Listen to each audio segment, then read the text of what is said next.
Hello welcome to Edu Plus. നമ്മൾ ഇന്ന് discuss ചെയ്യാൻ പോകുന്നത് പ്രാക്ടീസസ് ഓഫ് അസസ്മെൻറ്റ് എന്നുള്ള ടോപ്പിക്കാണ്. നമ്മുടെ അസസ്മെൻറ്റ് ഫോർ ലേണിംഗ് പേപ്പറിലെ രണ്ടാമത്തെ യൂണിറ്റിൽ വരുന്ന ടോപ്പിക്കാണ്. അപ്പോൾ അതിൽ ഏതൊക്കെയാണ് അസസ്മെൻറ്റ് പ്രാക്ടീസസ് നോക്കാം. നമുക്ക് 5 അസസ്മെൻറ്റ് പ്രാക്ടീസസ് ആണ് സിലബസിൽ പറയുന്നത്. ഏതൊക്കെയാണെന്ന് നോക്കാം. Dialogue, feedback through marking, peer assessment, self assessment and formative use of summative assessment. ഇത്രയാണ് നമ്മുടെ സിലബസിൽ പറയുന്ന അസസ്മെൻറ്റ് പ്രാക്ടീസസ്. ഇതിൽ ഡയലോഗ് എന്താണെന്ന് ആദ്യം നമുക്ക് നോക്കാം. ഡയലോഗ് എന്ന് പറഞ്ഞു കഴിഞ്ഞാൽ നമ്മൾ കേട്ട് വളരെ പരിചയമുള്ളതാണ്. നമ്മൾ സിനിമയിലൊക്കെ ഡയലോഗ് പറയാമെന്നൊക്കെ പറഞ്ഞിട്ടില്ലേ, അത് തന്നെയാണ്. ഒരു ഇൻട്രാക്റ്റീവ് ആയിട്ടുള്ള കോൺവെർസേഷൻ ആണ് ബിറ്റ്വീൻ 2 or more പീപ്പിൾ. രണ്ടോ അതിലധികമോ ആൾക്കാർ, മിനിമം എന്തായാലും 2 പേരെങ്കിലും വേണം. അങ്ങനെ കുറച്ച് ആൾക്കാർ തമ്മിൽ നടത്തുന്ന കോൺവെർസേഷൻസിനെ, സംഭാഷണങ്ങളെയാണ് നമ്മൾ ഡയലോഗ് എന്ന് പറയുക. ഈ ഡയലോഗിനെ നമുക്കൊരു അസസ്മെൻറ്റ് ടൂളായിട്ട് ഉപയോഗിക്കാം. അപ്പോൾ നമ്മളൊരു ടീച്ചർ ഒരു കുട്ടിയുടെ അടുത്ത് ചോദ്യം ചോദിക്കുന്നത് ഏതാണ്ട് ഒരു ഡയലോഗ് മെത്തേഡാണ്. ചോദ്യം ചോദിക്കുക അല്ലെങ്കിൽ ഒരു കാര്യം അന്വേഷിക്കുമ്പോൾ ടീച്ചർക്ക് ആ കുട്ടിക്ക് ആ ചോദിച്ച കാര്യത്തിലുള്ള അറിവ് എന്താണെന്ന് മനസ്സിലാവും. എന്തൊക്കെയാണ് ആ കുട്ടിക്ക് ആ വിഷയത്തിന് പറ്റിയുള്ള നോളജ്, അല്ലെങ്കിൽ അവിടെ എന്തൊക്കെയാണ് ലാഗ് ചെയ്യുന്നത്, ഒരു ലേണിംഗ് ഗ്യാപ്പ് എന്തൊക്കെയാണെന്നൊക്കെ മനസ്സിലാവാൻ പറ്റും. അപ്പോൾ ഈ ഡയലോഗിനെ നമുക്കൊരു അസസ്മെൻറ്റ് ടൂളായിട്ട് യൂസ് ചെയ്യാം എന്നാണ് പറയുന്നത്. ഇനി ഡയലോഗിൻ്റെ പർപ്പസസ് എന്തൊക്കെയാണ്, അസസ്മെൻറ്റിൽ ഡയലോഗിൻ്റെ പർപ്പസസ് എന്തൊക്കെയാണെന്ന് നോക്കാം. Encourages students to think critically about their learning.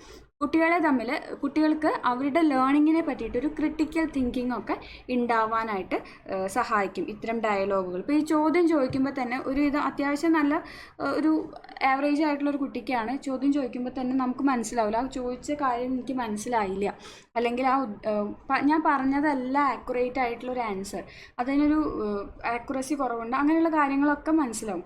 ഒരു വിഷയത്തിനെ പറ്റി നമുക്ക് സംസാരിക്കുമ്പോൾ നമുക്ക് തന്നെ മനസ്സിലാവും നമ്മൾക്ക് ആ വിഷയത്തിലുള്ള അറിവിനെ പറ്റിയിട്ട് എന്താണെന്നുള്ളതൊക്കെ നമുക്ക് മനസ്സിലാവും. അപ്പോൾ ഒരു ക്രിട്ടിക്കൽ തിങ്കിങ് ഒക്കെ എൻഹാൻസ് ചെയ്യും. Helps teachers evaluate student progress. അതുപോലെ തന്നെ ടീച്ചറും കുട്ടികളും തമ്മിലാണ് ഈ ഡയലോഗ് നടക്കുന്നതെങ്കിൽ ടീച്ചർക്ക് കുട്ടികളുടെ ഒരു പ്രോഗ്രസ് എന്താണെന്നൊക്കെ ഇവാലുവേറ്റ് ചെയ്യാനായിട്ട് സാധിക്കും. Facilitates formative assessment by identifying gaps in knowledge.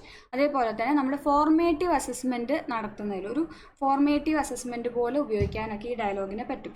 ഈ പറഞ്ഞ മാതിരി തന്നെ ക്ലാസ് റൂമിൽ വന്നിട്ട് ഈ ചോദ്യം ചോദിക്കലൊരു എക്സാമ്പിൾ പറയുകയാണെ, അതുപോലെ നമ്മൾ പരസ്പരമുള്ള ഒരു ഇൻട്രാക്ഷൻ മിക്ക ടീച്ചേഴ്സിനും ക്ലാസ്സിൽ വന്നു കഴിഞ്ഞാൽ കുറച്ച് സമയത്തിനുള്ളിൽ തന്നെ ക്ലാസ്സിൻ്റെ ഒരു എങ്ങനെയാണ് കിടപ്പ് എന്നുള്ളത് മനസ്സിലാവും. ഓരോ കുട്ടികളുടെയും കാലിബർ എന്താണെന്നൊക്കെ ഉള്ളത് മിക്ക ടീച്ചേഴ്സിനും മനസ്സിലാവും. അപ്പോൾ അതുപോലെ തന്നെ ഇത് നമുക്കൊരു ഫോർമേറ്റീവ് അസസ്മെൻ്റ് ആയിട്ട് ഉപയോഗിക്കാം. ഈ ടീച്ചേഴ്സ് ക്ലാസ്സിൽ വരികയെന്ന് ഉദ്ദേശിക്കുന്നതുകൊണ്ട് കുട്ടികളായിട്ട് ഇൻട്രാക്ട് ചെയ്യാമെന്നല്ല ഉദ്ദേശിക്കുന്നത്. അങ്ങനെ ഒരു ഇൻട്രാക്ഷൻ വരുമ്പോൾ, ഇതുപോലെ ഡയലോഗുകളൊക്കെ വരുമ്പോൾ കുട്ടികളുടെ ലേണിംഗ് ഗ്യാപ്പുകൾ എന്തൊക്കെയാണ്, എത്രത്തോളമാണ് അവരുടെ അറിവ് എന്നൊക്കെ ടീച്ചേഴ്സിന് മനസ്സിലാക്കാൻ സാധിക്കും. Suppose student reflection and deeper understanding. അതേപോലെ തന്നെ കുട്ടികൾക്ക് സ്വന്തമായിട്ട് അവരവരുടെ അറിവിനെ പറ്റിയിട്ട് സ്ട്രെങ്ത്തും വീക്ക്നെസ്സിനെയൊക്കെ പറ്റിയിട്ടുള്ളൊരു റിഫ്ലക്ഷൻ നടത്താനും കൂടുതൽ ഡീപ്പറായിട്ടുള്ള അണ്ടർസ്റ്റാൻഡിങ് നടത്താനൊക്കെ സാധിക്കും. ഇനി ടൈപ്സ് ഓഫ് ഡയലോഗ്, അസസ്മെൻറ്റിൽ ഉപയോഗിക്കുന്ന ടൈപ്സ് ഓഫ് ഡയലോഗ് ഏതൊക്കെയാണെന്നാണ്. ക്രിട്ടിക്കൽ ഡിസ്കഷൻസ്, അതായത് നമ്മൾ സീരിയസ് ആയിട്ടൊരു ടോപ്പിക്കിനെ പറ്റിയിട്ട് ഭയങ്കര ക്രിട്ടിക്കലായിട്ട് വളരെ സീരിയസ് ആയിട്ടൊരു ഡിസ്കഷൻ നടത്തുന്നതിനാണ് ഈ ക്രിട്ടിക്കൽ ഡിസ്കഷൻസ് എന്ന് പറയുക. അടുത്തത് റിഫ്ലക്റ്റീവ് ഡയലോഗുകളാണ്. റിഫ്ലക്റ്റീവ് ഡയലോഗുകൾ നടത്തുമ്പോൾ കുട്ടികൾക്ക് അവരുടെ തന്നെ ലേണിംഗ് എക്സ്പീരിയൻസിനൊക്കെ എത്രത്തോളം പഠിച്ചു, എത്രത്തോളം നന്നായി പഠിച്ചു, അല്ലെങ്കിൽ ഇനി എത്രത്തോളം പഠിക്കാണ്ട്, അങ്ങനെ ഒരു സെൽഫ് റിഫ്ലക്ഷനുള്ള ഓപ്പർച്യൂണിറ്റി കൊടുക്കുന്നതാണ് ഈ റിഫ്ലക്റ്റീവ് ഡയലോഗുകൾ. പ്രൊഫഷണൽ കോൺവെർസേഷൻസ് എന്ന് പറഞ്ഞു കഴിഞ്ഞാൽ ഒരു വർക്ക് പ്ലേസിൽ ഒരു പ്രൊഫഷണൽസിൻ്റെ ഇടയിൽ നടക്കുന്ന കോൺവെർസേഷൻസ് ആണ് പ്രൊഫഷണൽ കോൺവെർസേഷൻസ് എന്ന് പറയുന്നത്. ഡയലോഗ് വിത്ത് എവിഡൻസ്, അതെന്ന് പറഞ്ഞു കഴിഞ്ഞാൽ നമ്മളൊരു പ്രൂഫ് വെച്ചിട്ട്, ഒരു എവിഡൻസ് വെച്ചിട്ട് നമ്മൾ ഒരു ഡിസ്കഷനിൽ ഇൻവോൾവ് ചെയ്യും. ഇപ്പോൾ നമ്മൾ ഈ ചാനൽ ചർച്ചകളൊക്കെ നടത്തുമ്പോൾ കാണാം, ചിലർ പേപ്പറൊക്കെ ആയിട്ട് വന്നിട്ട് ഇങ്ങനെ ഇരുന്ന് പറയും, ഈ പേപ്പറിലുണ്ട്, ഈ ഡോക്യുമെൻറ്റിൽ ഇങ്ങനെ പറയുന്നുണ്ട്, ഇത്രാം തീയതി ഇന്ന കാര്യം അങ്ങനെ എന്നൊക്കെ പറഞ്ഞിട്ട് വിത്ത് പ്രൂഫ് അവർ പറയും. അതേപോലെ നമ്മൾ എന്ത് ചെയ്യാണ്, ഒരു എവിഡൻസ് വെച്ചിട്ട്, ഒരു പ്രൂഫ് വെച്ചിട്ട് നമ്മളൊരു ഡിസ്കഷനിൽ പങ്കെടുക്കുകയാണെങ്കിൽ, ഇൻവോൾവ്ഡ് ആവുകയാണെങ്കിൽ അതിനെയാണ് ഡയലോഗ് വിത്ത് എവിഡൻസ് എന്ന് പറയുക. ഗ്രൂപ്പ് അസസ്മെൻ്റ് ഉണ്ട്. ഗ്രൂപ്പ് അസസ്മെൻറ്റിൽ കുട്ടികളെല്ലാം കൂടി ചേർന്ന് ഒരു ഗ്രൂപ്പായിട്ട് ഇരുന്ന് സംസാരിക്കുമ്പോൾ അവർ ഓരോരുത്തരെയും മനസ്സിലാക്കുന്നത്, ഓരോരുത്തരുടെയും കാര്യങ്ങൾ പരസ്പരം അങ്ങോട്ടും ഇങ്ങോട്ടും മനസ്സിലാക്കുക, അസസ് ചെയ്യുന്നതിനെയാണ്, ഇവാലുവേറ്റ് ചെയ്യുന്നതിനെയാണ് ഗ്രൂപ്പ് അസസ്മെൻ്റ് എന്ന് പറയുക.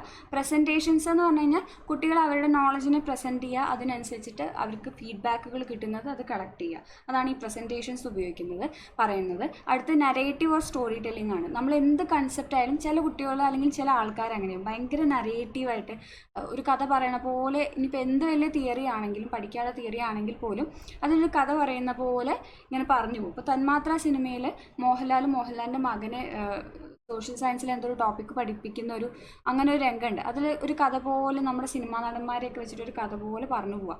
അപ്പം അതുപോലെ നരേറ്റ് ചെയ്യുന്നതും ഒരു ഡയലോഗിലാണ് വരുന്നത്. അങ്ങനെ നമുക്കിങ്ങനെ പഠിച്ചെടുക്കാൻ പറ്റും. കൺസെപ്റ്റ്സ് ഒക്കെ നമ്മുടെ പേഴ്സണൽ എക്സ്പീരിയൻസ് പോലെയൊക്കെ എക്സ്പ്ലെയിൻ ചെയ്യുന്നതിനെയാണ് ഈ നരേറ്റീവ് ഓർ സ്റ്റോറി ടെല്ലിംഗ് എന്ന് പറയുന്നത്. ഇനി അസസ്മെൻറ്റിൽ ഡയലോഗിൻ്റെ ഫങ്ഷൻസ് എന്തൊക്കെയാണെന്നാണ് നോക്കുന്നത്. Helps teachers identify students level of understanding. കുട്ടികളുടെ പഠന നിലവാരം അവർക്ക് എത്രത്തോളം മനസ്സിലായിട്ടുണ്ട് എന്നുള്ളത് ടീച്ചേഴ്സിന് മനസ്സിലാക്കാൻ പറ്റും. Allows modification of teaching strategies. ഇതേപോലെ ഇപ്പോൾ ഈ പറഞ്ഞ പോലെ കുട്ടികളുടെ നിലവാരം മനസ്സിലായി കഴിഞ്ഞാൽ ഇനി കുട്ടികളുടെ നിലവാരം ഇതിലും കൂടുതൽ മെച്ചപ്പെടുത്താൻ എന്തൊക്കെ ചെയ്യണോ അതൊക്കെ ടീച്ചറിന് ടീച്ചിങ് സ്ട്രാറ്റജീസിൽ അത്തരം മാറ്റങ്ങളൊക്കെ വരുത്താൻ സാധിക്കും. Promotes better learning outcomes. കൂടുതൽ ലേണിംഗ് അല്ലെങ്കിൽ നല്ലൊരു ലേണിംഗ് ഔട്ട്കം ഉണ്ടാക്കിയെടുക്കാനൊക്കെ ഈ അസസ്മെൻറ്റ് ത്രൂ ഡയലോഗ് സഹായിക്കും. Encourages students to think independently. കുട്ടികളെ സ്വതന്ത്രമായിട്ട് ചിന്തിക്കാനൊക്കെ പ്രൊമോട്ട് ചെയ്യും, എൻകറേജ് ചെയ്യുകയൊക്കെ ചെയ്യും. Provides insights into students thought processes and communication skills. അവർ സ്വന്തമായിട്ട് ചിന്തിക്കുക, അതേപോലെ അവരുടെ കമ്മ്യൂണിക്കേഷൻ സ്കില്ലൊക്കെ ഡെവലപ്പ് ചെയ്യാനൊക്കെ സഹായിക്കും. നമ്മളൊരാളുമായിട്ട് സംസാരിക്കുക എന്ന് പറയുമ്പോൾ, നിരന്തരം നമ്മൾ സംസാരിച്ചുകൊണ്ടിരിക്കുക എന്ന് പറയുമ്പോൾ നമുക്ക് ആ കമ്മ്യൂണിക്കേഷൻ സ്കിൽ എന്തായാലും വർദ്ധിക്കും.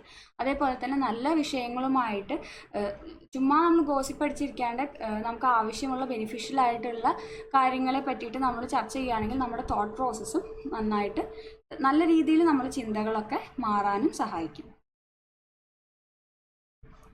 അടുത്തത് എഫക്റ്റീവ് ഡയലോഗിൻ്റെ ക്യാരക്ടറിസ്റ്റിക്സ് ആണ് പറയുന്നത്. Should have A clear learning objective. നമ്മളിപ്പോൾ ഈ ഡയലോഗ് അല്ലെങ്കിൽ സംഭാഷണങ്ങൾ നടത്തുന്നതിന് ഒരു ക്ലിയർ ലേണിംഗ് ഒബ്ജക്റ്റീവ് ഉണ്ടാവണം. നമ്മളിങ്ങനെ പറഞ്ഞ് കാട് കയറിപ്പോയി വിഷയത്തിൽ നിന്ന് തെന്നി മാറാതെ നമ്മുടെ ലേണിംഗ് ഒബ്ജക്റ്റീവിൽ സ്റ്റിക്ക് ഓൺ ചെയ്യണം. Must be interactive, allowing students to participate actively. നല്ല ഇൻട്രാക്റ്റീവ് ആണ്. അതിൽ പങ്കെടുക്കുന്നവരെല്ലാവരും വളരെ ആക്റ്റീവ് പാർട്ടിസിപ്പൻസ് ആയിരിക്കണം. എല്ലാവരും നന്നായിട്ട് വർത്താനം പറയാൻ പറ്റുന്നവരായിരിക്കും. അല്ലാതെ ഒരാൾ മിണ്ടാണ്ടിരിക്കുക, ബാക്കിയുള്ളവരൊക്കെ സംസാരിക്കുക, അങ്ങനെയല്ല. നല്ല ഇൻട്രാക്റ്റീവായിട്ട് ആക്റ്റീവ് പാർട്ടിസിപ്പേഷൻ ഉണ്ടാവണം. Should help students reason and reflect on their learning. അവർക്ക് അവരുടെ ലേണിങ്ങിനെ റിഫ്ലക്റ്റ് ചെയ്യാനും അതെന്താ ഏതാന്നുള്ള കാരണം കണ്ടെത്താനും ഒക്കെ സഹായിക്കുന്ന രീതിയിലായിരിക്കണം ഒരു എഫക്റ്റീവ് ഡയലോഗ് ഉണ്ടാവേണ്ടത്. Acts as A social tool that builds communication skill. നമ്മളിപ്പോൾ ഈ സ്കൂളുകളിൽ തന്നെ കൃത്യമായിട്ട് ഇങ്ങനെ ഒരു ഇൻട്രാക്റ്റീവ് ക്ലാസ് റൂമിൽ കൂടെയൊക്കെ കടന്നു വന്ന കുട്ടികൾ, ഇങ്ങനെ ഈ ഡയലോഗ് സെഷനിൽ കൂടെയൊക്കെ കടന്നു വന്ന കുട്ടികൾക്ക് നല്ല കമ്മ്യൂണിക്കേഷൻ സ്കിൽ ഉണ്ടാവും. ഇന്നത്തെ ഒരു സോഷ്യൽ സിനാരിയോയിൽ നല്ല ഒരു കമ്മ്യൂണിക്കേഷൻ സ്കില്ലുള്ള ആൾക്കാണ് നമ്മുടെ സൊസൈറ്റിയിൽ ഇറങ്ങി അല്ലെങ്കിൽ ഭാവിയിൽ ഒരു നല്ലൊരു ജോലി പ്രൊഫഷണൽ ആവാനൊക്കെ സഹായിക്കുള്ളൂ. അപ്പോൾ അത് നമ്മുടെ ഒരു സോഷ്യൽ ടൂളായിട്ട് കൂടെ ഈ ഡയലോഗ് ആക്ട് ചെയ്യുന്നുണ്ട്. Should immerse students in the academic disciplines, language and concept. അതേപോലെ കുട്ടികളുടെ അക്കാഡമിക് ഡിസിപ്ലിനും ലാംഗ്വേജും കൺസെപ്റ്റും അതൊക്കെ മനസ്സിലാക്കിയെടുക്കാൻ സഹായിക്കണം കുട്ടികളെ. Requires teachers to have deep subject knowledge. അതേപോലെ ടീച്ചേഴ്സിന് നല്ല ഡീപ്പ് സബ്ജക്റ്റ് നോളജ് ഉണ്ടാവണം. നമ്മളിങ്ങനെ ഈ ഒരു കാര്യത്തിനെ പറ്റി സംസാരിക്കുക എന്ന് പറയുമ്പോൾ ടീച്ചേഴ്സിന് കുട്ടികളെക്കാൾ നന്നായിട്ട് സബ്ജക്റ്റ് നോളജ് ഉണ്ടായിരിക്കണം. Open ended questions should be use to encourage discussion. നമ്മൾ എപ്പോഴും ഓപ്പൺ എൻഡഡ് ക്വസ്റ്റ്യൻസ് ആയിരിക്കണം ഇങ്ങനത്തെ ഡയലോഗ് സെഷനിലൊക്കെ ഉപയോഗിക്കണം. ഒരു യെസ് ഓർ നോ അല്ലെങ്കിൽ ഒരു ക്ലിയർ കട്ടായിട്ട് ഒരൊറ്റ ആൻസറിൽ നിന്ന് കഴിഞ്ഞാൽ അവിടെ ആ ഡയലോഗ് മുറിഞ്ഞു പോകും. അതല്ലാണ്ട് നമ്മൾ കൂടുതൽ ഫർദർ ആയിട്ടുള്ള ഡിസ്കഷൻസ് നടത്തണമെങ്കിൽ ഓപ്പൺ എൻഡഡ് ആയിട്ടുള്ള ക്വസ്റ്റ്യൻസ് വേണം ചോദിക്കാൻ. അടുത്തത് ഫീഡ്ബാക്ക് ത്രൂ മാർക്കിംഗ് ആണ്. ഈ ഫീഡ്ബാക്ക് ത്രൂ മാർക്കിംഗ് എന്ന് പറഞ്ഞാൽ നമ്മളിപ്പോൾ പരീക്ഷയൊക്കെ എഴുതി നമുക്ക് പേപ്പറൊക്കെ കിട്ടുമ്പോൾ നമ്മുടെ ടീച്ചേഴ്സ് പറയില്ലേ നമ്മുടെ ഫീഡ്ബാക്ക്, ഓരോ പേപ്പറും പിടിച്ചിട്ട് ഇങ്ങനെയൊക്കെയാണ് എഴുതിയിരിക്കുന്നത്, ഇതൊക്കെയാണ് ഉണ്ടായത്, ഈ ചോദ്യത്തിന് ഇങ്ങനെയല്ല വേണ്ടിയിരുന്നത്, ഈ പോയിന്റും കൂടെ ഉൾപ്പെടുത്തായിരുന്നു, ഇത്രയും നീ എഴുതിയത് ശരിയാണ്, നമുക്ക് ഒത്തിരി അറിയാമെന്ന് എനിക്കറിയാം, പക്ഷെ പേപ്പറിലേക്ക് വന്നിട്ടില്ല, അങ്ങനെ കുറേ നമുക്ക് ഫീഡ്ബാക്ക് തരും. അതാണ് ഈ ഫീഡ്ബാക്ക് ത്രൂ മാർക്കിംഗ് എന്നുള്ളതുകൊണ്ട് ഉദ്ദേശിക്കുന്നത്. അതിൻ്റെ പർപ്പസസ് എന്തൊക്കെയാണെന്ന് നോക്കാം. Assess students academic performance, academic ആയിട്ടുള്ള പെർഫോമൻസുകളെ അസസ് ചെയ്യുന്നുണ്ട് കുട്ടികളുടെ. ഐഡൻറ്റിഫൈസ് ഏരിയാസ് ഫോർ ഇംപ്രൂവ്മെൻറ്റ്, കുട്ടികളുടെ ഇംപ്രൂവ് ചെയ്യേണ്ട ഇനിയും മെച്ചപ്പെടുത്തേണ്ട ഏരിയകൾ ഏതൊക്കെയാണ് ഐഡൻറ്റിഫൈ ചെയ്യുന്നുണ്ട്. പ്രൊവൈഡ്സ് എൻകറേജ്മെൻറ്റ് ആൻഡ് മോട്ടിവേഷൻ, അതേപോലെ കുട്ടികൾക്ക് ഒരു എൻകറേജ്മെൻറ്റും മോട്ടിവേഷൻ. ഇപ്പോൾ ഫീഡ്ബാക്ക് കൊടുക്കുമ്പോൾ കുട്ടിക്ക് ചിലപ്പോൾ മാർക്ക് കുറവായിരിക്കാം, മുന്നത്തെ പരീക്ഷേനേക്കാൾ മാർക്കൊക്കെ കുറവായിരിക്കും. അപ്പോൾ എന്താ പറ്റിയെന്നൊക്കെ ടീച്ചർ ചോദിക്കുക. ഇതൊക്കെ എഴുതിയിട്ടുണ്ട് പക്ഷെ മുഴുവനായിട്ടില്ല, അതുകൊണ്ടാണ്, നമുക്ക് അറിയാമെന്ന് എനിക്കറിയാം പക്ഷെ എന്തോ കാരണം കൊണ്ട് എഴുതാത്ത. അങ്ങനെ നമുക്ക് എന്ത് ചെയ്യാൻ പറ്റും, അവർ അടുത്ത പ്രാവശ്യത്തേക്ക് ഒന്നും കൂടെ ഒന്ന് വെൽ മോട്ടിവേറ്റഡ് ആക്കാനൊക്കെ സഹായിക്കും. Help students understand there strength and weakness. ഇങ്ങനെ ഫീഡ്ബാക്ക് കൊടുക്കുമ്പോൾ നമുക്ക് എന്ത് ചെയ്യാൻ പറ്റും, കുട്ടികൾക്ക് തന്നെ അവരുടെ സ്ട്രെങ്ത്തും വീക്ക്നെസ്സും ഒക്കെ മനസ്സിലാക്കാനായിട്ട് സാധിക്കും. AIDS teachers in evaluating the effectiveness of their instruction. അതേപോലെ കുട്ടികളുടെ സ്ട്രെങ്ത്തും വീക്ക്നെസ്സും മനസ്സിലാക്കുന്നതിനോടൊപ്പം ടീച്ചേഴ്സിന് അവരുടെ പഠിപ്പിക്കുന്ന രീതിയിൽ ആ രീതി എത്രത്തോളം എഫക്റ്റീവ് ആണെന്നുള്ളത് മനസ്സിലാക്കാനും അതിനെ ഒന്ന് ജഡ്ജ് ചെയ്യാനും വേണ്ട മോഡിഫിക്കേഷൻസ് നടത്താനൊക്കെ സഹായിക്കും. ഇനി ടൈപ്സ് ഓഫ് മാർക്കിംഗ് ഏതൊക്കെയാണെന്നാണ് പറയുന്നത്. Types of comparison in marking ഏതൊക്കെയാണെന്നാണ് പറയുന്നത്. നോം റെഫറൻസ്ഡ് മാർക്കിംഗ് ഉണ്ട്. അതായത് നോം റെഫറൻസ്ഡ് എന്ന് പറഞ്ഞാൽ സ്റ്റുഡൻസിൻ്റെ പെർഫോമൻസിനെ പരസ്പരം കമ്പയർ ചെയ്തിട്ടാണ് നമ്മളൊരു മാർക്ക് ഇടുക. അപ്പം നമ്മൾ നെറ്റ് എക്സാമിൻ്റെയൊക്കെ ക്രൈറ്റീരിയ ഓരോ പ്രാവശ്യവും അതിൻ്റെ പേപ്പർ ഇവാലുവേറ്റ് ചെയ്യുന്ന ടൈമിലാണ് കട്ട് ഓഫ് ഡിറ്റർമിൻ ചെയ്യുള്ളൂ. അല്ലാതെ പ്രീ ഡിറ്റർമിൻഡ് ആയിട്ടുള്ള ഒരു കട്ട് ഓഫ് ഇല്ല. കൂടുതൽ മാർക്ക് കിട്ടിയവരുടെ ഒരു ഏരിയ വരുമ്പോൾ ഏതാണ്ട് ആ മാർക്കിനോടനുബന്ധിച്ചിട്ടാണ് കട്ട് ഓഫ് ഒക്കെ വയ്ക്കുക. അല്ലാണ്ട് പ്രീ ഡിറ്റർമിൻഡ് ആയിട്ടുള്ള കട്ട് ഓഫ് ഇല്ല. ക്രൈറ്റീരിയൻ റെഫറൻസ്ഡ് ആണെങ്കിൽ പ്രീ എസ്റ്റാബ്ലിഷ്ഡ് ആയിട്ടുള്ള സ്റ്റാൻഡേർഡ്സ് അല്ലെങ്കിൽ കട്ട് ഓഫിനൊക്കെ വെച്ചിട്ടാണ് നമ്മളിപ്പോൾ കേട്ടറ്റ് പോലുള്ള എക്സാമുകളൊക്കെ. ഇപ്പോൾ ജനറലിൽ എടുത്തു കഴിഞ്ഞാൽ കേട്ടറ്റിന് 90 മാർക്സ് വേണം. ഇപ്പോൾ ചിലപ്പോൾ ഈ ഇപ്പോൾ വരുന്ന കേട്ടറ്റ് എക്സാമൊക്കെ ആകുമ്പോൾ ചിലപ്പോൾ അതിന് 100 മാർക്കിലായിരിക്കും. കുറേ മെജോറിറ്റി ആൾക്കാർക്ക് 100 മാർക്കിൻ്റെ അടുത്ത് ഉണ്ടെങ്കിൽ പോലും കട്ട് ഓഫ് 90 മാർക്സ് തന്നെ ആയിരിക്കും. അത് നമ്മൾ മാറ്റില്ല. അത് പ്രീ ഡിറ്റർമിൻഡ് ആയിട്ടുള്ള ഒരു സ്റ്റാൻഡേർഡിനെ ബേസ് ചെയ്തിട്ടാണ്. ഇനി ആപ്റ്റിറ്റ്യൂഡ് ബേസ്ഡ് ആയിട്ടുള്ളതാണെങ്കിലോ നമ്മുടെ പേഴ്സണൽ പൊട്ടൻഷ്യൽ അല്ല, നമ്മുടെ ആപ്റ്റിറ്റ്യൂഡിനെ, നമ്മുടെ പെർഫോമൻസിനെയാണ് അവിടെ എന്ത് ചെയ്യുക, അസസ് ചെയ്യുന്നത്. അല്ലാണ്ട് നമ്മുടെ പേഴ്സണൽ ആയിട്ടുള്ള കാര്യങ്ങളല്ല, നമ്മുടെ പെർഫോമൻസിനെ അസസ് ചെയ്യുന്നു. എഫേർട്ട് ബേസ്ഡ് ആയിട്ടാണെന്നുണ്ടെങ്കിൽ ഈ ഗ്രേഡ്സ് ഒക്കെ കൊടുക്കുന്നത് നമ്മൾ എത്രത്തോളം ആ ഒരു വർക്ക് തന്നതിൽ എത്രത്തോളം എഫേർട്ട് എടുത്തിട്ടുണ്ട്, ആ റിസൾട്ടിന് ഫുൾ സക്സസ്ഫുള്ളായ റിസൾട്ടാണോ എന്ന് മാത്രമല്ല നോക്കുക, നമ്മൾ ആ റിസൾട്ടിലേക്ക് എത്തിക്കാൻ നമ്മുടെ ശ്രമങ്ങളുണ്ടല്ലോ അതിനെയും കൂടി ബേസ് ചെയ്തിട്ടാണ് നമ്മൾ മാർക്ക് വരിക. ഇംപ്രൂവ്മെൻറ്റ് ബേസ്ഡ് ആണെന്നുണ്ടെങ്കിൽ നമ്മളൊരു വർക്ക് കൊടുത്തു കഴിഞ്ഞാൽ അതിൽ ഇനീഷ്യൽ സ്റ്റേജിലുള്ളതും ഫൈനൽ സ്റ്റേജ് വരെയുള്ള നമ്മുടെ പെർഫോമൻസ്, അതിലുള്ള നമ്മുടെ ഇംപ്രൂവ്മെൻറ്റിനെ ബേസ് ചെയ്തിട്ടാണ് മാർക്ക് വരിക. ഇത്രയാണ് നമ്മുടെ മാർക്കിങ്ങിൻ്റെ ടൈപ്സ് പറയുന്നത്. ഇനി മാർക്കിങ്ങിൽ ഉപയോഗിക്കുന്ന സിമ്പിൾസ് ഏതൊക്കെയാണ് അത് നമുക്ക് അറിയണതാണ്. ലെറ്റർ ഗ്രേഡ്സ് ഉപയോഗിക്കും. A+, B+, C+, D+, എന്നൊക്കെ പറഞ്ഞിട്ട് നമ്മൾ ലെറ്റർ ഗ്രേഡ്സ് ഉപയോഗിക്കും. ന്യൂമറിക്കൽ ആയിട്ടുള്ള ഗ്രേഡ്സ് മാർക്ക് കൊടുക്കും. 10, 20, 30, 35, 40 പറഞ്ഞിട്ട് നമ്മൾ മാർക്ക് കൊടുക്കും. അതല്ലാണ്ട് പാസ് ഓർ ഫെയിൽ എന്നുള്ള സിസ്റ്റം, നമ്മൾ കുട്ടി പാസ്സായോ ഫെയിലായോ എന്ന് മാത്രം പറയണത്, അങ്ങനെയുള്ള ടൈപ്പുകൾ. ഈ 3 സിമ്പിൾസാണ് നമ്മൾ കോമൺലി യൂസ് ചെയ്യുന്നത് മാർക്കിങ്ങിൽ. ഇനി ഗുഡ് ഫീഡ്ബാക്കിൻ്റെ ക്യാരക്ടറിസ്റ്റിക്സ് എന്തൊക്കെയാണെന്ന് നോക്കാം. റെലവൻ്റ് ആണ്. അതായത് നമ്മൾ ഫീഡ്ബാക്ക് കൊടുക്കുക എന്ന് പറയുന്നത് വളരെ റെലവൻ്റ് ആയിട്ടുള്ള, വളരെ ഇമ്പോർട്ടൻ്റ് ആയിട്ടുള്ള ഒരു കാര്യമാണ്. കുട്ടികളുടെ പെർഫോമൻസിനെ പറ്റിയിട്ടും ആ ക്രൈറ്റീരിയ, അസസ്മെൻറ്റിൻ്റെ ക്രൈറ്റീരിയനെ പറ്റിയിട്ടൊക്കെ മനസ്സിലാക്കാനായിട്ട് സാധിക്കും.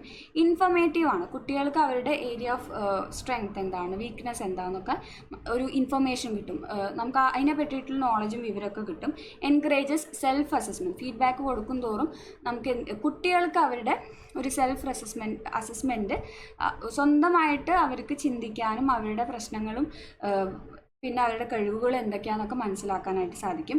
Promotes dialogue. അതേപോലെ ടീച്ചേഴ്സും കുട്ടികളും നമ്മൾ ഈ ഫീഡ്ബാക്ക് കൊടുക്കുക എന്ന് പറയുമ്പോൾ ടീച്ചറും ആ കുട്ടിയും തമ്മിലൊരു ഡയലോഗ് നടക്കുകയാണ്. ഒരു ഓപ്പൺ എൻഡഡ് ആയിട്ടുള്ള ഡിസ്കഷൻ പോലെയൊക്കെ നടക്കുകയാണ്. അപ്പോൾ അത് ഡയലോഗിനെ പ്രൊമോട്ട് ചെയ്യുന്നുണ്ട് ഇങ്ങനൊരു ഫീഡ്ബാക്ക് കൊടുക്കുമ്പോൾ. ഇനി എഫക്റ്റീവ് ഫീഡ്ബാക്കിൻ്റെ പ്രിൻസിപ്പിൾസ് ആണ് പറയുന്നത്. Should be given soon after the assessment. നമ്മൾ അസസ്മെൻറ്റ് നടത്തിയിട്ട് ഏസ് ഏർലി ആസ് പോസിബിൾ നമ്മൾ എന്ത് ചെയ്യണം, ഫീഡ്ബാക്കും കൊടുക്കണം. അതായത് ഒരു പരീക്ഷ നടത്തി എത്രയും പെട്ടെന്ന് തന്നെ നമ്മൾ പരീക്ഷയുടെ പേപ്പർ അസസ് ചെയ്യണം. അസസ് ചെയ്തതിന് ശേഷം നമ്മൾ എന്ത് ചെയ്യണം, ഫീഡ്ബാക്കും കൊടുക്കണം. അല്ലാണ്ട് ഫസ്റ്റ് ടേം എക്സാമും നമ്മുടെ എല്ലാ എക്സാമും കഴിഞ്ഞ് ബോർഡ് എക്സാമും കഴിഞ്ഞിട്ട് നമ്മൾ പേപ്പർ കൊടുക്കാമെന്ന് വിചാരിച്ചിട്ടിരിക്കരുത്, ഫീഡ്ബാക്ക് കൊടുക്കാമെന്നും വിചാരിക്കരുത്. ഇതൊക്കെ കൃത്യമായിട്ടൊരു ടൈം ഇൻ്റർവെല്ലിൻ്റെ ഉള്ളിൽ നടക്കണം. ഫസ്റ്റ് ടേമിൻ്റെ എക്സാം നടന്നു, അതിൻ്റെ ഫീഡ്ബാക്ക് അപ്പോൾ കിട്ടിയാലാണ് ആ കുട്ടിക്ക് ഉപകാരപ്പെട്ടുള്ളൂ. എല്ലാ എക്സാമും ഫൈനൽ ബോർഡ് എക്സാമും കഴിഞ്ഞിട്ട് ഫീഡ്ബാക്ക് കിട്ടുമ്പോൾ ഇങ്ങനെയൊക്കെയായിരുന്നു ഇതൊക്കെയായിരുന്നു എൻ്റെ പ്രശ്നം എന്ന് പറഞ്ഞിട്ട് പ്രത്യേകിച്ച് ഗുണം ആ കുട്ടിക്ക് ഉണ്ടായില്ല. അപ്പോൾ നമ്മൾ ആസ് ഏർലി ആസ് പോസിബിൾ നമ്മൾ എന്ത് ചെയ്യണം, ഫീഡ്ബാക്ക് കൊടുക്കണം. Should focus on performance രാദർ than personal traits. നമ്മുടെ പെർഫോമൻസിനെ ആയിരിക്കണം ബേസ് ചെയ്തിട്ടായിരിക്കണം ഫീഡ്ബാക്ക് കൊടുക്കുക. കുട്ടികളുടെ പെർഫോമൻസിനെ, അവരുടെ പേഴ്സണൽ ട്രെയ്റ്റ്സിനെ, അല്ലെങ്കിൽ എന്തെങ്കിലും നമുക്കൊരു ഇഷ്ടം, ആ കുട്ടിയുടെ പ്രത്യേക ഒരു ഇഷ്ടം ഉണ്ടെന്ന് വിചാരിച്ചിട്ട് ആ കുട്ടിയുടെ പെർഫോമൻസ് പോരെങ്കിലും നല്ലൊരു ഫീഡ്ബാക്ക് കൊടുക്കുക. അങ്ങനെ ചെയ്യരുത്. കൃത്യമായിട്ട് നമ്മൾ പെർഫോമൻസിനെ ബേസ് ചെയ്തിട്ടാണ് ഫീഡ്ബാക്ക് കൊടുക്കാൻ. Can be verbal or written but should always be clear and constructive. നമുക്ക് വേണമെങ്കിൽ എഴുതി കൊടുക്കാം ഫീഡ്ബാക്ക് ടീച്ചേഴ്സിന്, അല്ലെങ്കിൽ നമുക്ക് പറയാം, സാധാരണ വെർബലായിട്ടുള്ള അങ്ങനെ പറയുകയും ചെയ്യാം. ഏത് മെത്തേഡ് ആണെങ്കിലും ആ കൊടുക്കുന്ന ഫീഡ്ബാക്ക് ക്ലിയർ ആയിരിക്കണം, കൺസ്ട്രക്റ്റീവ് ആയിരിക്കണം. കുട്ടിക്ക് കൃത്യമായിട്ട് നമ്മൾ കൊടുക്കുന്ന ഫീഡ്ബാക്ക് എന്താണെന്ന് മനസ്സിലാവണം. Should provide specific guidance on how to improve. വെറുതെ ഫീഡ്ബാക്ക് കൊടുത്താൽ പോലെ നമ്മൾ സജഷൻസും വെക്കണം. ഇങ്ങനെയൊക്കെ ചെയ്താൽ ഇത് ശരിയാവും, ഇങ്ങനെ ചെയ്തു നോക്കിക്കൂടെ, ഈ മെത്തേഡ് ചെയ്ത് നോക്കിക്കൂടെ, അല്ലെങ്കിൽ ഇതുപോലെ ചെയ്തുകൂടെ, അപ്പോൾ ഇമ്പ്രൂവ്മെൻറ്റ് ഉണ്ടാവാൻ സാധ്യത ഉണ്ടെന്നുള്ള നമ്മളൊരു സ്പെസിഫിക് ആയിട്ടുള്ള ഒരു ഗൈഡൻസ് കൂടെ കുട്ടികൾക്ക് കൊടുക്കാൻ ശ്രമിക്കുക. Should link to learning objectives and assessment criteria. നമ്മൾ കൊടുക്കുന്ന ഫീഡ്ബാക്ക് ലേണിംഗ് ഒബ്ജക്റ്റീവ്സിനെയും അസസ്മെൻറ്റ് ക്രൈറ്റീരിയനെയും ഒക്കെ ബന്ധപ്പെടുത്തിയിട്ട് വേണം ഫീഡ്ബാക്ക് കൊടുക്കാനായിട്ട്. Should encourage discussions and active student engagement. അതേപോലെ നമ്മൾ കൊടുക്കുന്ന ഫീഡ്ബാക്കുകൾ നമ്മൾ ഒരു ഡിസ്കഷൻ മോഡിൽ വേണം ഫീഡ്ബാക്ക് കൊടുക്കാൻ. കുട്ടികളുടെ അടുത്ത് നമ്മളിങ്ങനെ കുറേ കുറ്റം പറയാനുള്ളത് പറഞ്ഞു വിട്ടു പോവുക, അങ്ങനെയല്ല. കുട്ടികളായിട്ടുള്ള ഒരു ഡിസ്കഷൻ മോഡിൽ അവരെയും കൂടെ എൻഗേജ്ഡ് ആക്കിക്കൊണ്ട്, ഉൾപ്പെടുത്തിക്കൊണ്ട് വേണം നമ്മളൊരു ഫീഡ്ബാക്ക് കൊടുക്കാൻ. Marking should be consistent and transparent. Marking കൺസിസ്റ്റൻറ്റും ട്രാൻസ്പെറൻറ്റും ആയിരിക്കണം. ഈ പറഞ്ഞ മാതിരി ഒരു ബയസും ഉണ്ടാവാത്ത രീതിയിൽ വേണം മാർക്കിംഗ് നടത്താൻ. അടുത്തത് പറയുന്നത് പിയർ അസസ്മെൻ്റ് ആണ്. പിയർ അസസ്മെൻ്റ് എന്ന് പറഞ്ഞു കഴിഞ്ഞാൽ കുട്ടികൾ പരസ്പരം അസസ് ചെയ്യാം. ഒരു സെറ്റ് ഓഫ് അസസ്മെൻറ്റ് ക്രൈറ്റീരിയനെ ബേസ് ചെയ്തിട്ട് കുട്ടികൾ അങ്ങോട്ടും ഇങ്ങോട്ടും അസസ് ചെയ്യുന്നതിനെയാണ് പിയർ അസസ്മെൻറ്റ് എന്ന് പറയുക. അതിൻ്റെ പർപ്പസസ് എന്തൊക്കെയാണ്? Allows students to critique and improve each others work. കുട്ടികൾ പരസ്പരം എന്ത് ചെയ്യുന്നുണ്ട്, അങ്ങോട്ടും ഇങ്ങോട്ടും ക്രിട്ടിസൈസ് ചെയ്യുന്നുണ്ട്. അതേപോലെ അങ്ങോട്ടും ഇങ്ങോട്ടും അവരവരുടെ വർക്ക് ഇംപ്രൂവ് ചെയ്യാൻ വേണ്ടി സഹായിക്കുന്നുണ്ട്. Encourages active participation in the learning process.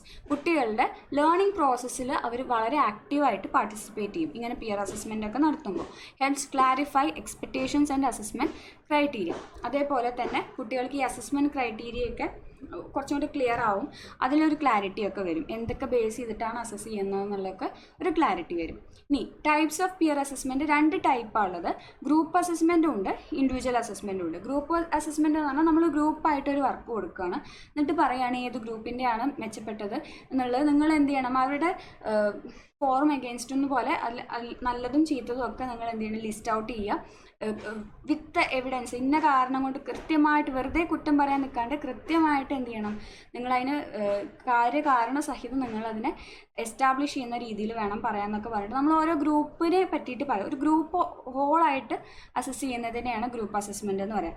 Individual assessment ആകുമ്പോൾ ആ ഗ്രൂപ്പിൽ തന്നെ വേണമെങ്കിൽ ഓരോ മെമ്പറിനെ എടുത്തിട്ട് നമ്മൾ അതും പറയുമല്ലോ, ഗ്രൂപ്പിൽ ഇത്രയും കുട്ടികൾ നന്നായി ചെയ്തു, പക്ഷേ ആ ഒരാൾ എന്ത് ചെയ്തില്ല, മിണ്ടിയേ ഇല്ല, അല്ലെങ്കിൽ അവരതിൽ വർക്ക് ചെയ്തിട്ടില്ല, അവർക്ക് അതിനെപ്പറ്റി അറിയില്ല, അങ്ങനെയൊക്കെ രീതിയിൽ നമുക്ക് എന്ത് ചെയ്യാം, അസസ് ചെയ്യാം. അപ്പോൾ ഇൻഡിവിജ്വൽ അസസ്മെൻറ്റും ഉണ്ട്, ഗ്രൂപ്പ് അസസ്മെൻറ്റും ഉണ്ട്. ഇനി പിയർ അസസ്മെൻറ്റിൻ്റെ അഡ്വാൻറ്റേജസ് എന്തൊക്കെയാണ് പറയുന്നത്? Develops critical thinking and judgement skills. കുട്ടികളുടെ ക്രിട്ടിക്കൽ തിങ്കിങ്ങും ജഡ്ജ്മെൻറ്റ് സ്കിൽസും ഒക്കെ ഡെവലപ്പ് ചെയ്യും. ഇപ്പോൾ ഒരാൾ ചെയ്ത കാര്യത്തിനെ പറ്റി നമ്മൾ ജഡ്ജ് ചെയ്യുകയാണ്, അല്ലെങ്കിൽ അതിനെ ക്രിട്ടിസൈസ് ചെയ്യണം. അപ്പോൾ ഈ 2 സ്കില്ലുകളും, ക്രിട്ടിക്കൽ തിങ്കിങ്ങും ജഡ്ജ്മെൻറ്റ് സ്കില്ലും ഓട്ടോമാറ്റിക്കലി അവിടെ ഡെവലപ്പ് ചെയ്യും. Encourages student independence. കുട്ടികൾ സ്വതന്ത്രമായിട്ടാണ് ഇത് ചെയ്യുന്നത്, ടീച്ചേഴ്സ് അതിൽ ഇൻവോൾവ് ആവുന്നില്ല. വല്ലാണ്ട് തർക്കമൊക്കെ ആവുമ്പോൾ ടീച്ചർ ഇടപെടും എന്നല്ലാണ്ട് ഇവരുടെ ചിന്തകളിലേക്കൊന്നും ടീച്ചർ കയറി വരുന്നില്ല. അപ്പോൾ ഒരു സ്റ്റുഡൻറ്റ് ഇൻഡിപെൻഡൻസിനെ എൻകറേജ് ചെയ്യുന്നുണ്ട്. ഇൻസ്റ്റൻറ്റ് ഫീഡ്ബാക്ക് പ്രൊവൈഡ് ചെയ്യുന്ന കാര്യങ്ങളിൽ പെട്ടെന്ന് തന്നെ ഒരു ഫീഡ്ബാക്ക് കിട്ടും. Reduces teacher work load. ടീച്ചർക്ക് ഈ കാര്യത്തിലുള്ള വർക്ക് ലോഡ് കുറയും. ഇങ്ങനെ കുട്ടികൾ പരസ്പരം ഫീഡ്ബാക്ക് കൊടുക്കുകയൊക്കെ ചെയ്യുമ്പോൾ ടീച്ചർക്ക് എന്ത് ചെയ്യണ്ട, അതിൻ്റെ ഒരു വർക്ക് ലോഡ് റെഡ്യൂസ് ചെയ്യും. Helps students collaborate and build interpersonal skills. കുട്ടികൾ പരസ്പരം കൊളാബറേറ്റ് ചെയ്യാനും ഒരു ഇൻ്റർപേഴ്സണൽ സ്കില്ല്, പരസ്പരമുള്ള സഹകരിച്ച് പോകാനുള്ളൊരു ഇൻ്റർപേഴ്സണൽ സ്കില്ലൊക്കെ ഡെവലപ്പ് ചെയ്യുന്നതിന് ഇത്തരം അസസ്മെൻറ്റുകൾ സഹായിക്കും. ഇനി ഇതിൻ്റെ ഡിസഡ്വാൻറ്റേജസ് എന്തൊക്കെയാണെന്ന് നോക്കാം. Students may lack experience in assessing correctly. ചില കുട്ടികൾക്ക് ഇതുപോലെ ഈ ക്രിട്ടിക്കൽ തിങ്കിങ്ങും ജഡ്ജ്മെൻറ്റ് സ്കിൽസൊന്നും എത്രയായാലും വർക്കൗട്ട് ആവില്ല. അവർക്ക് എന്ത് ചെയ്യില്ല, കറക്റ്റായിട്ട് അസസ് ചെയ്യാൻ പറ്റിക്കോളണമെന്നില്ല. അങ്ങനെയുള്ള കുട്ടികൾക്ക് ഇത്തരം മെത്തേഡുകൾ നന്നായിരിക്കില്ല. Personal bias or friendships may influence grading. അതെപ്പോഴും നടക്കണതാണ്. നമ്മൾ പിയർ അസസ്മെൻറ്റ് നടത്തുമ്പോൾ നമ്മുടെ ബെസ്റ്റ് ഫ്രണ്ട് ചിലപ്പോൾ നമ്മൾ ഓപ്പോസിറ്റ് ആവും നിൽക്കുന്നുണ്ടാവുക, അവരെ ക്രിട്ടിസൈസ് ചെയ്യേണ്ടി വരും. അപ്പോൾ നമ്മുടെ ഒരു പേഴ്സണൽ ബയസൊക്കെ കയറി വരാൻ സാധ്യതയുണ്ട്. Some students may feel uncomfortable being evaluated by peers. ചിലവർക്കുണ്ട് നമ്മുടെ കൂട്ടത്തിലുള്ളവരെന്നെ നമ്മളെ കുറ്റം പറയുമ്പോൾ ചില ബുദ്ധിമുട്ട്. അത് നമ്മൾ ചെയ്തത് ശരിക്കും ശരിയില്ലാഞ്ഞിട്ടാവാം, അല്ലെങ്കിൽ അപ് ടു ദ മാർക്ക് ആവാഞ്ഞിട്ടാവും. എന്നാലും അവരത് പറയുമ്പോൾ ചിലർക്കൊരു ബുദ്ധിമുട്ടുണ്ടാവും. അപ്പോൾ അതവിടെ ഒരു ഈഗോ ക്ലാഷ് ഒക്കെ ഉണ്ടാവാനുള്ള സാധ്യതയുണ്ട്. അടുത്തത് സെൽഫ് അസസ്മെൻ്റ് ആണ്. സെൽഫ് അസസ്മെൻ്റ് എന്ന് പറഞ്ഞു കഴിഞ്ഞാൽ നമ്മൾ ഒരു കുട്ടി ആ കുട്ടിയുടെ തന്നെ ലേണിങ്ങിനെ അസസ് ചെയ്യുന്നതിനെയാണ് സെൽഫ് അസസ്മെൻ്റ് എന്ന് പറയുക. കുട്ടിയുടെ സ്ട്രെങ്ത്തും വീക്ക്നെസ്സും ഒക്കെ കുട്ടി തന്നെ മനസ്സിലാക്കിയെടുക്കുക. അതിനെയാണ് സെൽഫ് അസസ്മെൻ്റ് എന്ന് പറയുക. അതിൻ്റെ പർപ്പസസ് എന്തൊക്കെയാണ്? Encourages students to take responsibility for their learning. ഇപ്പോൾ നിങ്ങളിപ്പോൾ ബി എഡിനും ഒക്കെ പഠിക്കുന്ന ഒരു ഡിഗ്രിക്ക് ശേഷം വീണ്ടും വന്ന് പഠിക്കുകയാണ്.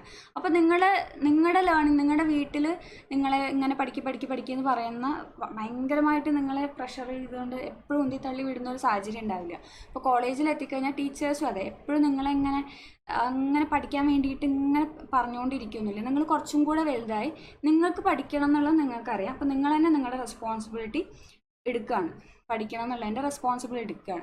ഈ സെൽഫ് അസസ്മെൻറ്റ് നടത്തുമ്പോൾ ഇപ്പോൾ ഏത് വിഭാഗത്തിൽപ്പെട്ട എത്ര ചെറിയ ക്ലാസ്സിലെ കുട്ടികളാണെങ്കിലും സെൽഫ് അസസ്മെൻ്റ് ഒക്കെ നടത്തുകയാണെങ്കിൽ അവർക്ക് എന്ത് ചെയ്യാൻ പറ്റും? അവർക്ക് പഠിക്കണം എന്നുള്ളതിൻ്റെ ഞാൻ പഠിക്കേണ്ടത് എൻ്റെ മാത്രം ഉത്തരവാദിത്തമാണെന്നുള്ളൊരു സ്റ്റേജിലേക്ക് അവരെത്തും. പിന്നെ helps students recognise areas for growth. നമ്മൾ ഓൾറെഡി പറഞ്ഞു, സെൽഫ് അസസ്മെൻ്റ് ആകുമ്പോൾ നമുക്ക് സ്ട്രെങ്ത്തും വീക്ക്നെസ്സും ഒക്കെ മനസ്സിലാവും. അതിൻ്റെ ഭാഗമായിട്ട് നമുക്ക് ഇനി എവിടെയൊക്കെ ഗ്രോത്ത് ഉണ്ടാക്കണം എന്നുള്ള കാര്യമൊക്കെ ആ ഏരിയയൊക്കെ നമുക്ക് മനസ്സിലാക്കാൻ പറ്റും. പിന്നെ അതേപോലെ improves self reflection and goal setting. നമ്മളെ പറ്റിയിട്ട് നമുക്ക് തന്നെ ഒരു ബോധം ഉണ്ടായിക്കഴിഞ്ഞാൽ നമുക്ക് അതിനനുസരിച്ച് നമ്മുടെ കാലിബറിനനുസരിച്ചിട്ടൊരു ഗോൾ സെറ്റ് ചെയ്യാനും അതിലേക്ക് നമുക്ക് പ്രവർത്തിക്കാനൊക്കെ സാധിക്കും. ഇനി അടുത്തത് ഇതിൻ്റെ അഡ്വാൻറ്റേജസ് ആണ് പറയുന്നത്. സെൽഫ് അസസ്മെൻറ്റിൻ്റെ എൻകറേജസ് ഇൻഡിപെൻഡൻസ് ആൻഡ് റെസ്പോൺസിബിലിറ്റി. നമ്മൾ പിയർ അസസ്മെൻറ്റിൽ പറഞ്ഞ പോലെ തന്നെ ഒരു സ്വാതന്ത്ര്യവും നമുക്ക് അതേപോലെ തന്നെ നമ്മുടെ കാര്യങ്ങൾ, നമ്മുടെ പഠനത്തിലുള്ള റെസ്പോൺസിബിലിറ്റിയൊക്കെ ആ കുട്ടിക്ക് തന്നെ ഉണ്ടാക്കിയെടുക്കുന്നതിനൊക്കെ ഈ സെൽഫ് അസസ്മെൻറ്റ് സഹായിക്കും. Helps students understand assessment criteria. Assessment ക്രൈറ്റീരിയകളൊക്കെ മനസ്സിലാക്കാൻ കുട്ടികളെ സഹായിക്കും. Provides quick and effective feedback. വളരെ ക്വിക്ക് ആൻഡ് എഫക്റ്റീവ് ആയിട്ടുള്ള ഫീഡ്ബാക്ക് ആയിരിക്കും. നമ്മൾ തന്നെ മനസ്സിലാക്കിയല്ലോ, ഒരു കാര്യം ചെയ്തുകൊണ്ടിരിക്കുമ്പോൾ നമ്മളിപ്പോൾ ഒരു കറി വെച്ചുകൊണ്ടിരിക്കുമ്പോൾ നമുക്ക് അപ്പം തന്നെ അറിയാം അത് കൊള്ളില്ല എന്നുള്ളത് വെച്ചുകൊണ്ടിരിക്കുമ്പോൾ നമുക്ക് അപ്പം തന്നെ മനസ്സിലാവും അതിൽ ഉപ്പുണ്ടോ എരിവുണ്ടോ എന്നൊക്കെയുള്ള കാര്യങ്ങൾ. അപ്പോൾ അതുപോലെ തന്നെ നമ്മുടെ പഠനത്തിലും ക്വിക്ക് ആൻഡ് എഫക്റ്റീവ് ആയിട്ടുള്ള ഫീഡ്ബാക്ക് നമുക്ക് കിട്ടും. Develops self monitoring skills. നമുക്ക് നമ്മളെ തന്നെ മോണിറ്റർ ചെയ്യുന്ന സ്കില്ലുകളുണ്ടല്ലോ, അതൊക്കെ ഡെവലപ്പ് ചെയ്തെടുക്കാൻ പറ്റും. Increase motivation and engagement. നമ്മുടെ മോട്ടിവേഷനും നമ്മുടെ ആ പഠനത്തിലുള്ള ഒരു ഇൻവോൾവ്മെൻറ്റും എൻഗേജ്മെൻറ്റും ഒക്കെ കൂട്ടാനായിട്ട് സാധിക്കും. ഡിസഡ്വാൻറ്റേജസ് ഓഫ് സെൽഫ് അസസ്മെൻറ്റ് എന്താണെന്ന് നോക്കാം. അടുത്തത് some students may lakh assessment skills. നമ്മൾ നേരത്തെ പിയർ അസസ്മെൻറ്റിൻ്റെ കാര്യം പറഞ്ഞ പോലെ തന്നെ ഇങ്ങനെ അസസ് ചെയ്യാനുള്ള സ്കില്ലില്ലാത്ത കുട്ടികളുണ്ടാവും. അവർക്ക് ഇങ്ങനത്തെ ഈ സെൽഫ് അസസ്മെൻ്റ് ഒന്നും വർക്കൗട്ട് ആവില്ല. Can be unreliable if students are not honest. കുട്ടികൾ ഹോണസ്റ്റ് അല്ലെങ്കിൽ നമ്മൾ ഏറ്റവും ആദ്യം വേണ്ടത് നമ്മളോട് തന്നെ ഹോണസ്റ്റ് ആയിട്ട് ഇരിക്കുകയാണ്. അതുപോലും പറ്റാത്ത പിള്ളേരുണ്ടെങ്കിൽ ഇത്തരം സെൽഫ് അസസ്മെൻറ്റ് നടക്കില്ല. ഞാൻ ചെയ്തതാണ് ശരി, ഞാൻ പിടിച്ച മുയലിന് 3 കൊമ്പ് എന്ന് വിചാരിച്ചിരിക്കുന്ന കുട്ടികളാണെങ്കിൽ അവർക്ക് അവരുടെ സ്ട്രെങ്ത് എന്താ വീക്ക്നെസ് എന്താണെന്നും മനസ്സിലാവില്ല. വീക്ക് പോയിൻറ്റ്സ് ഒന്നും ഉണ്ടാവില്ല അവർക്ക്. ഞാൻ എല്ലാറ്റിലും സൂപ്പർ ആണ് എന്നുള്ളൊരു വിചാരത്തിലിരിക്കും. അങ്ങനെയാകുമ്പോൾ ഈ അസസ്മെൻറ്റ് സ്ട്രാറ്റജീസ് ഒന്നും നടക്കില്ല. May take extra time to implement ചെയ്യാൻ കുറച്ചധികം സമയം എടുക്കാൻ സാധ്യതയുണ്ട് ഇങ്ങനത്തെ സെൽഫ് അസസ്മെൻ്റ് ഒക്കെ. അടുത്തത് formative use of summative assessment ആണ്. അതായത് നമ്മുടെ സമ്മേറ്റീവ് അസസ്മെൻ്റ് ആയിട്ടുള്ള ഫൈനൽ എക്സാമുകൾ, യൂണിറ്റ് ടെസ്റ്റുകൾ, ഇതൊക്കെ നമ്മൾ എന്ത് ചെയ്യുക, ഒരു ഫോർമേറ്റീവ് സെൻസിൽ ഉപയോഗിക്കുകയാണ്. അപ്പോൾ നമുക്ക് ഫൈനലായിട്ട് നടത്തുന്നൊരു എക്സാമിൻ്റെ മാർക്ക് അടുത്ത ഫ്യൂച്ചർ ലേണിങ്ങിലേക്ക് ആ മാർക്കിനെ എങ്ങനെ ഉപയോഗപ്പെടുത്താം, ഫ്യൂച്ചർ ലേണിംഗ് ഇമ്പ്രൂവ് ചെയ്യാൻ എങ്ങനെ ഉപയോഗപ്പെടുത്താം എന്നുള്ള കാര്യങ്ങളൊക്കെ എടുക്കുന്നതിനെയാണ് അതിനെയാണ് നമ്മൾ formative use of summative assessment എന്ന് പറയാം. ഇതിൻ്റെ പർപ്പസ് എന്തൊക്കെയാണെന്ന് നോക്കാം. Helps students reflect on their strength and weakness. എല്ലാ അസസ്മെൻറ്റും പറയണ മാതിരി തന്നെ കുട്ടികൾക്ക് അവരുടെ സ്ട്രെങ്ത്തും വീക്ക്നെസ്സും മനസ്സിലാവും. Encourages for the learning beyond the test. അതേപോലെ നമ്മുടെ ഫൈനൽ എക്സാം കഴിഞ്ഞതിന് ശേഷം നമുക്ക് എന്ത് ചെയ്യാം, നമ്മുടെ ലേണിങ്ങിനെ എൻകറേജ് ചെയ്യാം. അപ്പോൾ നമ്മളിപ്പോൾ +2ൻ്റെ ഒക്കെ എക്സാം കഴിഞ്ഞ് നീറ്റും ജെഇയൊക്കെ എഴുതുമ്പോൾ നമുക്ക് ആ ഫൈനൽ എക്സാമിൻ്റെ കഴിഞ്ഞിട്ടുള്ള അതിൻ്റെ ഒരു മാർക്ക് അല്ലെങ്കിൽ മോഡൽ എക്സാമോ അങ്ങനെയൊക്കെ എടുത്തതിൻ്റെ മാർക്ക് വെച്ചിട്ട് നമുക്ക് എന്ത് ചെയ്യാം, ഫർദറായിട്ട് നമ്മൾ അടുത്തൊരു കോമ്പറ്റേറ്റീവ് എക്സാമിന് പ്രിപ്പയർ ചെയ്യുമ്പോൾ നമ്മുടെ സ്ട്രെങ്ത്ത് ആയിട്ടുള്ള ഏരിയാസ് ഏതൊക്കെയാണ്, വീക്കർ ആയിട്ടുള്ള ഏരിയാസ് ഏതൊക്കെയാണ്, അത് ഏതൊക്കെ കൂടുതൽ വർക്ക് ചെയ്യണം എന്നുള്ള കാര്യങ്ങളൊക്കെ നമുക്ക് ഉപയോഗിക്കാം. അപ്പോൾ ഫ്യൂച്ചർ ആയിട്ടുള്ള ഒരു ലേണിങ്ങിന് നമുക്ക് ഇങ്ങനെ വരുന്ന സമ്മേറ്റീവ് അസസ്മെൻറ്റിൻ്റെ റിസൾട്ടുകൾ ഉപയോഗിക്കാൻ പറ്റും. അടുത്തത് provides feedback to modify instructional methods. അതേപോലെ നമ്മുടെ ഇൻസ്ട്രക്ഷണൽ മെത്തേഡ്സ് മോഡിഫൈ ചെയ്യുന്നതിനുള്ള ഫീഡ്ബാക്ക് കൊടുക്കാനായിട്ട് പറ്റും. Guides students in setting learning goals set ചെയ്യാൻ കുട്ടികളെ സഹായിക്കും. ഇനി ഇതിൻ്റെ ബെനിഫിറ്റ്സ് എന്തൊക്കെയാണെന്നാണ് പറയുന്നത്. ഫോർമേറ്റീവ് യൂസ് ഓഫ് സമ്മേറ്റീവ് അസസ്മെൻറ്റിൻ്റെ benefits. Encourages improvement based on past performance. Past പെർഫോമൻസിനെ ബേസ് ചെയ്തിട്ട് നമ്മുടെ അടുത്ത പെർഫോമൻസുകളെ നമ്മൾ ഇനി ചെയ്യാൻ വരുന്ന കാര്യങ്ങളൊക്കെ ഇമ്പ്രൂവ് ചെയ്യുന്നതിന് സഹായിക്കും. Helps teachers refine teaching strategies. അതേപോലെ കുട്ടികളുടെ ഒരു പെർഫോമൻസിനെ ബേസ് ചെയ്തിട്ടാണ് ടീച്ചേഴ്സിൻ്റെ പെർഫോമൻസ് ഇരിക്കുന്നത്. അപ്പോൾ ടീച്ചേഴ്സിൻ്റെ ടീച്ചിങ് സ്ട്രാറ്റജീസൊക്കെ ഒന്നുകൂടെ റിഫൈൻ ചെയ്യാനും മോഡിഫൈ ചെയ്യാനൊക്കെ സഹായിക്കും.